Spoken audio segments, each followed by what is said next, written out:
I felt a presence. I sort of turned around to look at it, and that's when I saw the very tiny pinpoint of light. And the light started to pull me.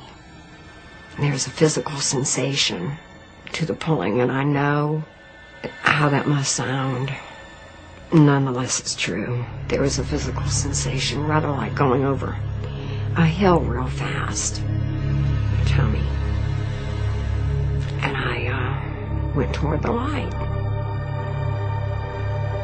The closer I got to the light, I began to discern different figures, different people, and I distinctly heard my grandmother call me. She has a very distinct voice. And I immediately went to her. And it felt great. And I saw an uncle who passed away when he was only 39 years old. He taught me a lot. He taught me to play my first guitar.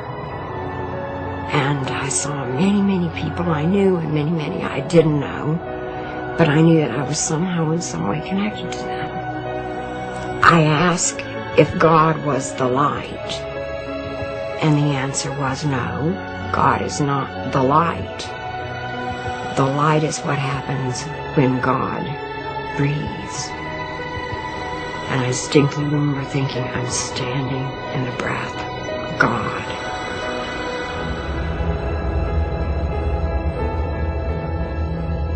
At some point in time, I was reminded that it was time to go back.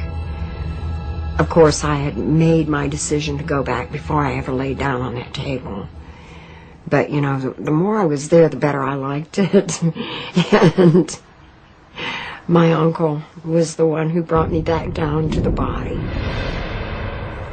But then I got to where the body was, and I looked at the thing, and I for sure did not want to get in it, because it looked pretty much like what it was, as in void of life. And I knew it would hurt, so I didn't want to get in. And he kept reasoning with me. He says, it's like diving into a swimming pool, just jump in. No. What about the children? You know what? I think the children will be fine. Honey, you've got to go. No. He pushed me. He gave me a little help there. It's taken a long time, but I think I'm ready to forgive him for that. But I landed. I saw the body jump. I saw it do this number. And then he pushed me, and I felt it do this number.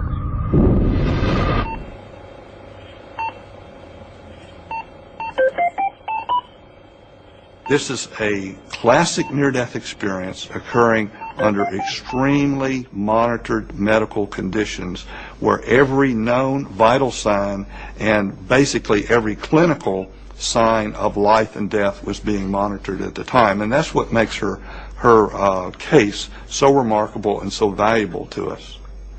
I don't have an explanation for it. I don't know how it's possible for it to happen, considering the physiological state she's in. At the same time, I have seen so many things that I can't explain that I don't want to be so arrogant as to be able to say that there's no way it can happen. Pam's case points to the fact that somehow she was able to retain coherent perception and memory whilst clinically dead. This suggests the possibility of some kind of mind-brain separation. When the heart has stopped and the brain is not functioning, it really is not functioning. There can be no memory. It can't be remembering experiences in some way which are occurring at that time, because the memory circuits don't work. So when the near-death experiencer talks about these memories of going out of their body and seeing the resuscitation process, it's difficult for our current neuroscience to understand how this could happen in using a memory system which is defunct.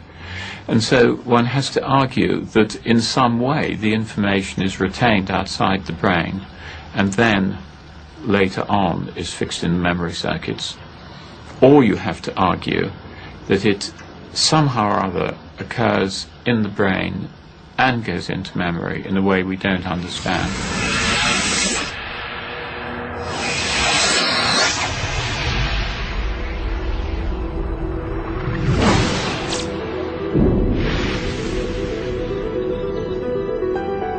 Scientists agree that they have yet to discover what the mind is and how the brain produces consciousness.